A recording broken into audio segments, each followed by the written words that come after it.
So hello, my name is Riley Beale. I've been working with TOPlus in Ulsan for about 5 years on and off. I'm currently working at two of the academies in Anyang and Mugadong, depending on which day of the week it is. I've quite a bit of experience in how the TOPlus program works, and I'm going to try and guide you through the different areas of the Spider Phonics books, lower topping and upper topping today.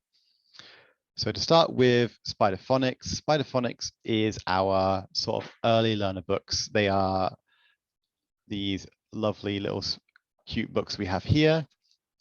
And these books are designed to teach the students how to say and read words easily, as well as get comfortable with English so that they can enter the lower topping program with the most of ease. So the first thing that you will probably want to do is learn that the books are located on our catalog page, which is on this link. All the documents that you see today will be provided by your director, or hopefully should be. But this link here is our set of ebooks, and this will lead you to a catalog bookcase, which will look something along like this.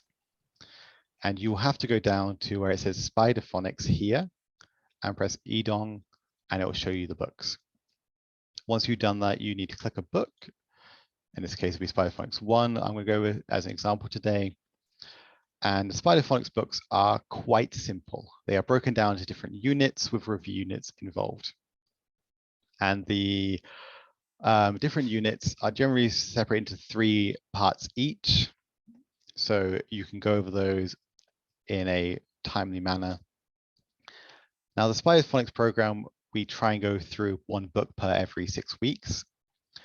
And I'm just going to go for a general lesson plan, which is what I've written down here. Of course, you can change it depending on what your needs are and your time constraints are. So to start with, I try to have attendance and a welcoming mood and some songs. Some of these songs include super simple songs, hello, can you clap your hands? There's a few list here. There is also my playlist, which I'm going to show you now, which I'm also going to add to this document, which has a bunch of different songs at varying levels of interest to different ages. Now, because the phonics classes are primarily grades 1 through 3, I'm just going to put this in here. Try and keep the beginning of lessons engaging and energetic, and try and bring shy students out of their shells, as well as giving energetic, excitable students enough time to expend excess energy that they might need to, so that you can have a comfortable lesson with them. So we start off with the welcoming song stuff, and then after about 10 minutes, you can move on to the alphabet practice thing, which if you open up any of these books, they will have an alphabet page here. Now, every kid seems to know the ABC song, which is very easy for you to do. We do have a phonetical video, which you can use if you decide to do. Personally, I prefer going through with the students one-on-one. So I'll say the ABC song, A, B, C, D, etc., order to Z. However, because, and this is a common for native and second English learners alike, L, M, N, O, P can be a bit merged together, and the M and M and O get a bit crushed. I like to try and teach it backwards. It's a technique I was taught by my predecessors, and I think it's very effective. So I'll go backwards, Z, Y, X, and go through the alphabet all the way to A again. One tip that I have learned myself is that sometimes when you have a smaller class, you've got a bit more time. It helps to spell out the students' names using the pictures. So let's say we have a student called Matt. We go M for monkey, A for apple, T for tiger, T for tiger. Or let's say we have a girl called Sue. We go Sue, S for sandcastle, U for umbrella, E for elephant. And it's a small little game, but some of the kids do pick up on it well, and it helps them sort of commit those letters to memory, especially if they're in their names. So that's basically the alphabet practice part of the session. In phonics 2 and 3 and 4, You will have sometimes an alphabet test to do at this point. It's a good time to do it. Basically, you have to just write the alphabet. It's not too complicated, and then you give it to your Korean co-teacher. So after you've done all this, you can actually start teaching the book. The book itself is fairly straightforward. You're going to have a vocabulary page, usually 2 or 3, depending on which book you're on. In this case, we have A, and we have B, and we have C. There are recordings that you can listen to, but you shouldn't need to do that. And there also are videos as well. Now, what I like to do is I get them to practice saying apple. I get them to like see if they know it already. If they don't know it, I'll help them say the word. If it's a longer word like alligator, make sure they're saying it correctly and pronouncing all the words inside of it, but mostly focusing on that A sound.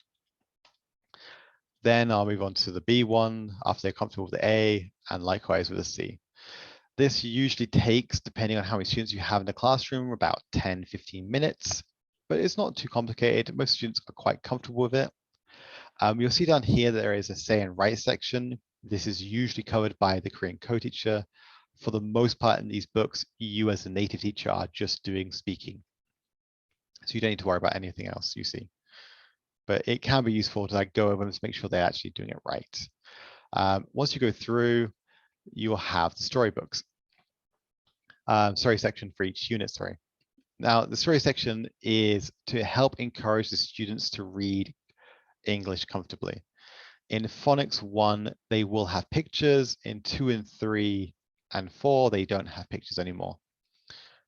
But before I even get started, generally what I do is I get asked some questions about the picture because they usually know some things, especially like whether they've become comfortable with the book.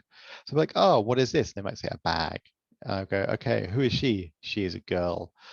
And they're like, what is this? It is a book. What is this? It's an alligator. What about this? It is a bull. They might not give you full sentences, but when they say it, try and, say the full sentence with them to encourage them to build full sentences up. They are very early learners, so it's going to be a bit difficult sometimes, but just try and encourage them so they know that that's the right thing to say, but the word itself is fine. And once you go through this in the first week, you've done great. You can move on to the second part if you'd like to, which is going to be Unit 2. And generally, I find going through Unit 1 and Unit 2 in the first week will take up your whole time. You won't need to do much more than that. This finish time section is for you to play some games or like word games, Bamboozle, Hangman, I Spy, whatever works with your students and you think is a good idea. It's also there as padding time. So if you've got an extra large class, maybe 8 students, the story time might take a bit longer. But for the most part, these 2 bits at the beginning and the end are there for you to be able to teach your classes comfortably. So that's basically the first week that you would be teaching. And in the second week, you're going to finish off this 3rd unit in the first half of the class, which would be in this case G, H, and I, and then the little story at the end. Now, at this point, you should try and encourage the students to write an essay. It's not a true essay, and we do have some templates that we provide for you, either in portrait mode or landscape mode. I'm going to try and show you one of those now. I think it's in here, this one here. So for example, if I click on Phonics here, sorry, you can see that there's a topic, which you'd just say A, B, C, D, depending on which letters you're covering, the date, the class. Grade is the score you're giving them between A and C, and student's name goes here. For the draft bit, what they will be doing is they'll be trying to write something down. Now, the examples I have given in the book, like you want to give them stuff like, I like more. So I like cats, or I like apples, or I like elephants, or I like hippos. It depends on how comfortable the students are with English already. If they're not so comfortable, it may be advised, especially for Phonics 1, to just write the word, capital letter, lower letter, and then the word one more time. Once they've done this bit, they have a picture they can draw. And usually at this point, you just draw the picture, write the words, and that's it, they're finished. If you want to, or you have the time permits, so schedule, you have a bit of time here. You can use it to finish time as well, but it sometimes will work out that you have time for them to rewrite it here. So fix any mistakes we've got here with a red pen, and they should rewrite it here in the second part correctly. Try and focus on letter shaping here more than them spelling things correctly. Of course, you spell things correctly, but if you don't help your students write neatly, then you're going to end up with students writing very messy essays later on. And it's going to make your life as a teacher quite difficult.